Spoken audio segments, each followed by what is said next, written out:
ہر قسم کے روحانی جسمانی مسائل اور وظائف کے لیے پیر اقبال قریشی چینل کو سبسکرائب کریں۔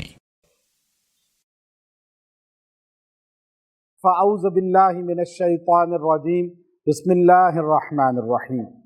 آج 19واں پارہ تراویح کے اندر مکمل ہوا۔ سورہ فرقان سے آغاز ہوا ہمارا۔ سورہ فرقان قرآن پاک کی وہ سورت ہے جو فرق کرنے والی کہلاتی ہے، یعنی اس میں اللہ نے تفریق کا بتایا ہے کہ ایمان اور کفر والوں میں فرق ہونا، اچھے اور برے میں فرق ہونا۔ اس سورت کی بڑی خواص اور خاصیت ہے، اگر انسان کو سمجھ نہ آتی ہو کہ میں کس رستے پہ چلوں، کس رستے کو اختیار کروں، کس عقیدے کو اختیار کروں، تو وہ سورہ فرقان 7 دن روزانہ ایک بار پڑھ کے سونے سے پہلے دعا کر کے سوئے گا، اللہ اسے وہ رستہ عطا فرما دیں گے۔ اب یہ مجھے خدا کیسے ملا، اور یہ کتاب لکھی گئی، اور ہمیں خدا کیسے ملا، 100 مرد عورتوں کی آپ بیتیاں ہیں۔ ان میں ایک بہت بڑے پنڈت کی ہے کہ جو کہتا ہے کرشن لال اس کا نام تھا پہلے، اور پھر غازی احمد اس کا نام ہو گیا۔ اب وہ یہ دعا کر کے سوتا تھا، نبی صلی اللہ علیہ وسلم خواب میں آئے اور آپ نے اس کو کفر سے اسلام کی طرف لانے کی تلقین فرمائی۔ تو یہ تفریق کرتی ہے سورت۔ اب آدمی آج کہتا ہے کہ اب میں یوٹیوب پہ سب کو سنتا ہوں، میں کس کے پیچھے چلوں، تفسیریں سب کی پڑھتا ہوں، کس کے پیچھے چلوں؟ آپ 7 دن اس سورہ کو پڑھیں، اللہ آپ پہ بالکل واضح خود بخود آپ کو اس رستے پہ چلا دیں گے۔ اچھا، اب آدمی جو ہے بعض کا آدھا تیتر آدھا بٹیر ہوتا ہے، یعنی کبھی ادھر چلتا ہے کبھی ادھر چلتا ہے۔ اب یہ ہر عقیدے میں گھس جاتا ہے، ہر عقیدے والے کے ساتھ جا کے بیٹھ جاتا ہے، کہتا ہے یہ سارے ٹھیک ہیں۔ ایک کے ساتھ چلنا، فرق یہ کرنا کہ آپ کو پتہ چل جائے کہ وہ غلط ہے، باطل ہے، اور اللہ نے مجھے صحیح رستے پہ چلایا ہے۔ یہ واضح ہونے کے لیے سورہ فرقان کو آپ روزانہ جو ہے اس کو ایک بار پڑھیں، 7 دن تک اللہ آپ پہ رستہ بالکل واضح کر دے گا۔ آپ کے کہیں شادی کاروبار یا کوئی معاملہ ہونا ہے، سمجھ نہیں آتی، 7 دن سورہ فرقان پڑھ کے دعا کر کے سوئیں، اللہ تعالیٰ آپ کو صحیح اس طرف رہنمائی فرما دیں گے۔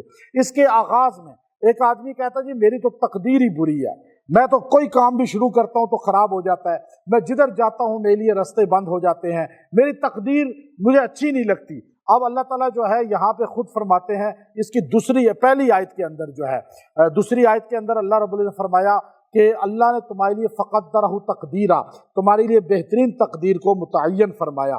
اس کے جو یہ آخری حصہ ہے، اس کو جو بندہ روزانہ 100 بار پڑھے گا 7 دن تک، اللہ اس کی تقدیر کو بہترین کر دیں گے، اور اللہ اس کو بہترین رستے پہ گامزن اور اس کے راہیں بند رستے دروازے کھول دیں گے۔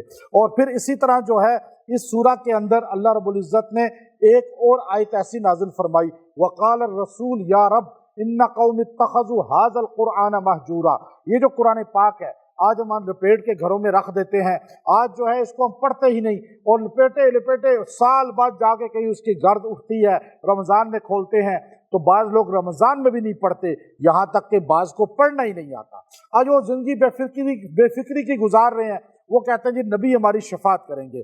یہ عقیدہ اہل سنت والجماعت کا مسلمہ عقیدہ ہے کہ نبی کریم صلی اللہ علیہ وسلم کی شفاعت ہمیں ملے گی قیامت کے دن، اور ہم سارے کے سارے شفاعت رسول سے مستفید ہوں گے۔ لیکن بعض بدبخت ایسے ہیں جن کو حشر میں شفاعت رسول بھی نہیں ملے گی۔ اب وہ نمازی بھی ہوں گے، روزے دار بھی ہوں گے، وہ حاجی بھی ہوں گے، ہر چیز ان میں ظاہراً دیکھنے میں بہترین ہوگی، لیکن وہ قرآن پاک کو پسے پش ڈالنے والے ہوں گے، قرآن پاک کو نہیں پڑھتے ہوں گے، قرآن پاک پڑھنا سیکھا بھی نہیں۔ اب مجھے ایک بات بتائیں، ایک 50 سال 60 سال 70 سال کے بندے سے میں پوچھوں کہ آپ کو قرآن کیوں نہیں آیا؟ یہ ہمارے عجم میں ہے، عربوں میں یہ چیز نہیں ہے۔ عربوں میں سارے عرب قرآن پڑھنا جانتے ہیں، عورتیں جانتی ہیں، مرد جانتے ہیں، ان کے ہاں قرآن پاک یہ ہے ہی نہیں تصور۔ آپ عربوں میں جا کر دیکھیں کہ قرآن آتا ہے؟ نہیں جی مجھے نہیں آتا۔ یہاں ہماری گلیوں میں جائیں، یہ بازاروں میں جائیں، دکانوں پہ جائیں، آپ ایک ایک دکاندار سے پوچھیں، ہر دکان پہ 6 بندے ہیں، 5 کو قرآن آتا ہی نہیں۔ ہر گھر میں 10 بندے ہیں، 9 کو قرآن آتا ہی نہیں۔ اب مسجد میں بھرے ہوئے نمازی ہیں، لیکن ہاتھ کھڑے کروائیں کہ کتنوں کو قرآن نہیں آتا، تو آدھے سے زیادہ کو قرآن آتا ہی نہیں، اور بے فکری کی زندگی ہے۔ بس جی ہم بخشے جائیں گے، شفاعت ہوگی۔ یہ عقیدہ شفاعت تب ہے، قرآن پڑھو۔ 19واں پارہ پہلا رکوع، اللہ فرماتا ہے وقال الرسول، کون کہے گا؟ قالا تو آپ سمجھتے ہیں نا، رسول کہے گا یا رب ان قومی، یہ میری قوم ہے، حاضل قرآن اتخذوا حاضل قرآن مہجورا، جنہوں نے قرآن پاک کو پیٹھ کے پیچھے رکھ دیا تھا، قرآن کو چھوڑ دیا تھا، پڑھنا ہی نہیں سیکھا، بس زندگی گزارے، بس مجھے آتا نہیں ہے۔ جی بھائی آتا نہیں ہے سیکھو نا، زندگی نہیں ہے۔ ابھی آپ کھانا کھاتے ہیں، آپ کو روٹی کھانا آتی ہے نا، آپ کو ہر کام آتا ہے، لیکن صرف قرآن پڑھنا نہیں آتا، تو آپ سیکھیں۔ رمضان میں تو کم سے کم سیکھنا شروع کر دیں، آپ روزانہ ایک آیت سیکھیں، ایک حرف سیکھیں، آپ الف سیکھیں، با سیکھیں، تا سیکھیں، پھر آپ الف با اب یہ سیکھیں۔ دوسرے دن آپ کا انتقال ہو گیا تو اللہ آپ کو قرآن کے قاریوں میں اٹھائے گا۔ سیکھیں تو صحیح، لیکن بے فکری ہے۔ اب مجھے بتائیں یوں ہی زندگی کاٹ رہی ہے یا نہیں؟ قیامت میں شفاعت سے محروم ہوں گے یا نہیں؟ آپ کو مسلمان عرب اس کو جانتے ہیں، آیت کو، عربوں میں آپ کو قرآن کے نہ پڑھنے والے نہیں ملتے، کیونکہ ترجمہ جانتے ہیں نا، اور ہم لوگ ترجمہ نہیں جانتے، ہم کہتے وہ بس پڑھیں اور جائیں۔ قرآن کو نہ سیکھیں، ترجمے کو نہ سیکھیں، سمجھیں نہیں، قرآن سمجھ کے نہیں آئے گا تو زندگی کیسے تبدیل ہوگی؟ اور پھر یہاں اللہ نے ایک خاص بات فرمائی، دیکھیے اس میں ایک رکوع یہ ایسا ہے، آخری رکوع جو سورہ فرقان کا ہے، جب کسی کی شادی ہو نا تو دلہن کو لے کر آئے یا دلہن جائے تو دونوں گھر والے ایک بار یہ رکوع پڑھ کے پانی پہ دم کر کے ان کو پلا دیں، اللہ ان کی اگلی زندگی کو بہترین کر دے گا۔ دونوں میں جوڑ، پیار، محبت، جھگڑے فساد ختم ہوں گے، یہ پیدا ہوں گے۔ اور یہ اللہ نے اصول بتایا ہے آپ کو زندگی کیسی گزارنی ہے۔ اب دیکھیں یہ آخری رکوع میں اب لڑائی ہوتی ہے نا، گھر میں ہو جاتی ہے، بیوی کبھی غصے میں آ جائے گی، کبھی خامد غصے میں آ جائے گا، کبھی باپ غصے میں آ جائے گا، کبھی بیٹا غصے میں آ جائے گا، کبھی بیٹی غصے میں آئے گی، کبھی ماں بھائی غصے میں، ہوتا ہے ایسے یا نہیں؟ اب آپ نے کیا کرنا ہے؟ اگر سے تابڑ توڑ جواب نہیں دینے، جواب دیں گے تو پھر تو وہی ہوگا جو آج ہو رہا ہے، ادھر سے بھی آ رہا ہے، ادھر سے ہی مزہ آ رہا ہے، تو یہ بھی ختم ہو جائیں گے اور زندگیاں بھی ختم ہو جائیں گی، گھر بھی تباہ ہو جائیں گے۔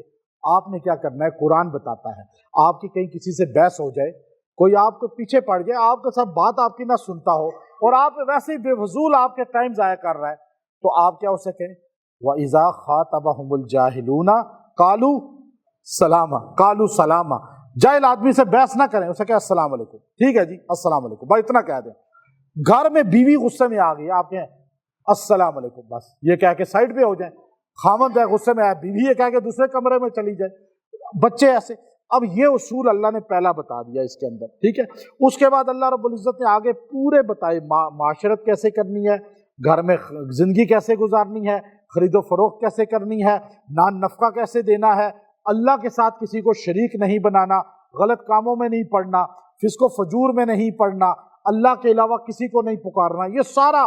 اچھا یہ ساتھ ساتھ گھر کے اصول بھی اللہ بتا رہا ہے، ساتھ ساتھ عقیدہ بھی بتا رہا ہے کہ گھر میں یہ عقیدہ پیدا کرنا ہے، بیوی خاوند بچوں کا عقیدہ ٹھیک کریں۔ پھر یہ ساری باتیں کرنے کے بعد اللہ رب العزت نے فرمایا پھر آخر میں ربنا ہب لنا من ازواجنا وذریاتنا قرۃ اعین۔ اب دونوں میاں بیوی مرد عورت یہ دعا پڑھتے رہو، پیچھے جو تم نے دعائیں کی ہیں نا، جو آیتیں دیکھی ہیں اللہ نے گھر اچھی زندگی کی بتائی ہیں، تو اس کے لیے دعا کرو، اے اللہ ربنا ہب لنا من ازواجنا وذریاتنا قرۃ اعین، اے اللہ میری بیویوں کو، میرے بچوں کو میری آنکھوں کی ٹھنڈک بنا دے۔ اب یہ دعا اللہ نے سکھا دی، خامد بھی پڑھے، بیوی بھی پڑھے، مرد بھی پڑھے، عورت بھی پڑھے۔ آپ آج بچے درد سر بنے ہوئے ہیں، لوگوں کو ہارٹ اٹیک ہوتے ہیں، یا کتنے بندے آئے کہا جی ہارٹ اٹیک ہو گیا، مر گیا بندہ، کیوں؟ بچوں کی وجہ سے، ان کی غلط سوسائٹی، ان کے ضدی پن کی وجہ سے آج کس طرح گھر تباہ ہو رہے ہیں، آج بیویاں خامد بیوی کو کس طرح تباہی ہے۔ اب یہ دعا اتنی جامع ہے، جو یہ دعا یہ سورہ فرقان کی لاسٹ میں ہے، جو یہ دعا روزانہ 7 بار پڑھے گا، اللہ اس کی اولاد، اس کی بیوی خامد کو اس کے لیے آنکھوں کا نور بنا دے گا، سکون بنا دے گا، اور اسے مسلمانوں کا رہبر بنا دے گا، کیونکہ اس میں اللہ کہتا ہے کہ ذری قرۃ اعین وجعلنا للمتقین اماما، اے اللہ مجھے امام بنا دے مسلمانوں کا۔ تو اب یہ اللہ رب العزت اسے آنکھوں کا تارا بنا دے گا۔ یہ دعا اپنا وظیفہ بنائیں، آپ کی نسل میں بے دین کوئی پیدا نہیں ہوگا۔ اتحیات میں اس دعا کو پڑھا کریں، جو بندہ ہفتے میں جمعے کے دن خالی اس دعا کو 100 بار پڑھ لے گا ہر جمعے، اللہ اس کی نسل میں کبھی بے دین کوئی نہیں آنے دے گا، اس کی نسل صحیح چلتی رہے گی یہاں تک کہ امام مہدی آ جائیں گے، عیسیٰ علیہ السلام کا نزول ہو جائے گا۔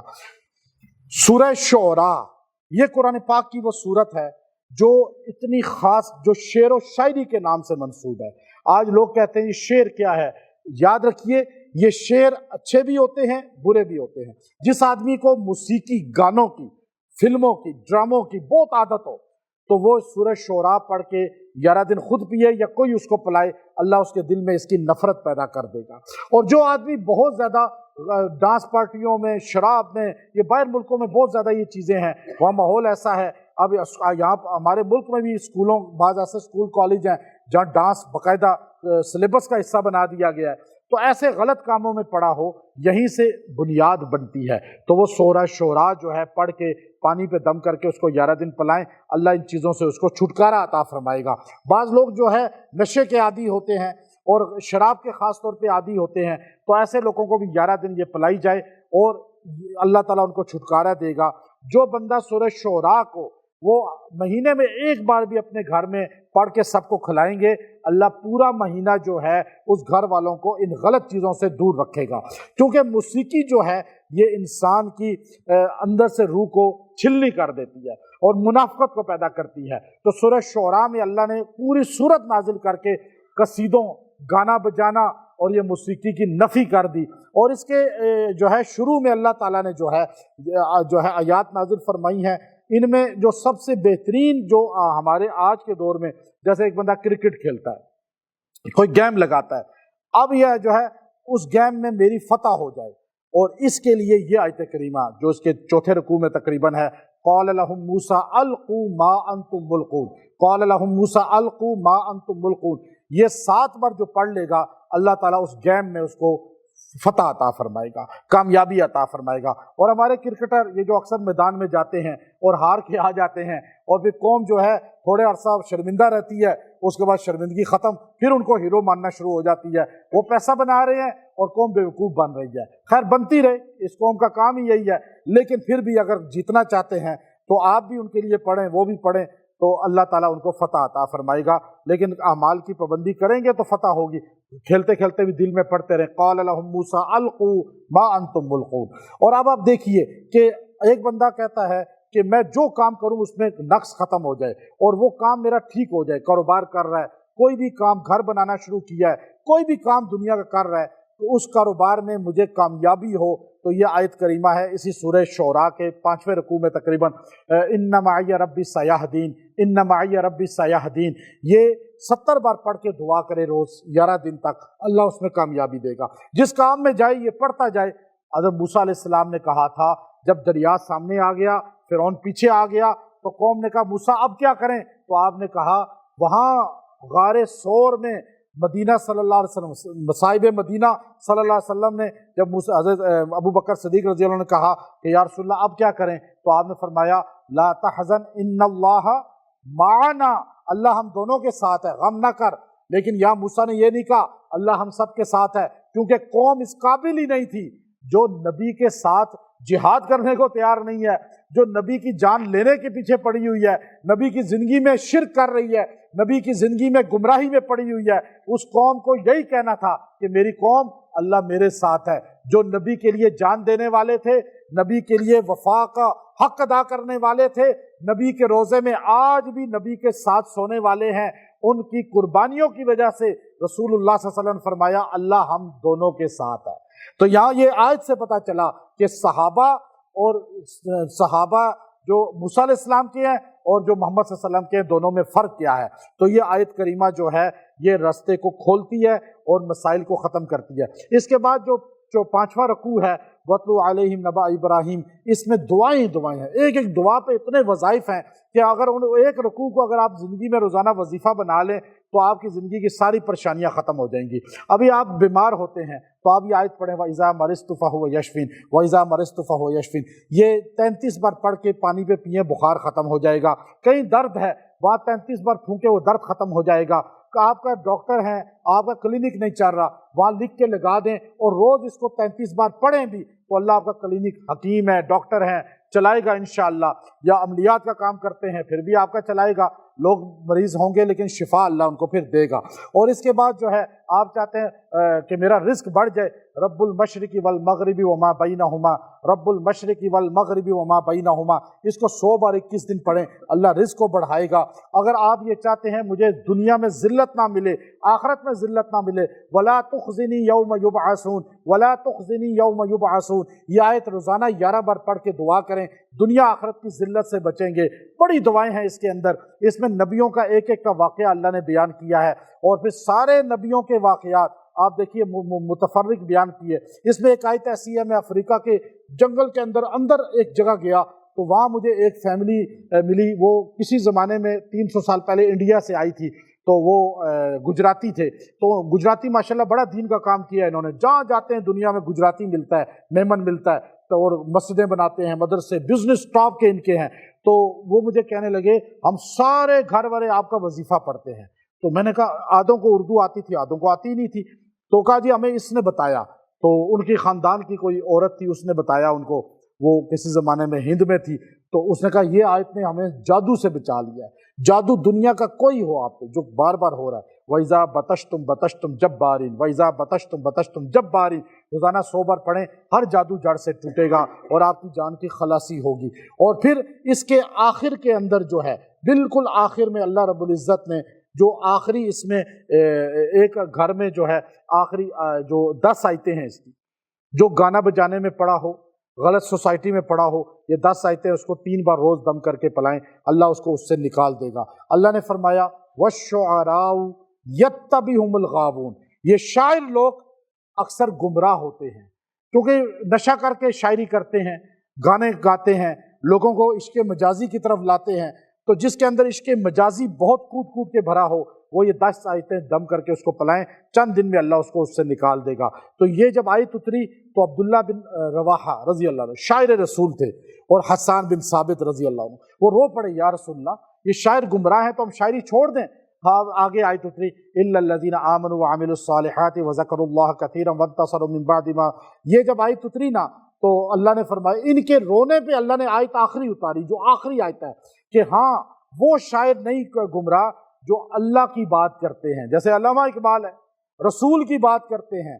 اب یہ وہ حفیظ جلندری ہیں، ایسے شاعروں کو فرمایا کہ یہ تو اصل میں لوگوں کو دین سے جوڑنے والے ہیں، اللہ سے جوڑنا، شاعری ایسی کرنا، یہ ہمارا وتیرہ ہونا چاہیے۔ وآخر دعوانا الحمدللہ رب العالمین۔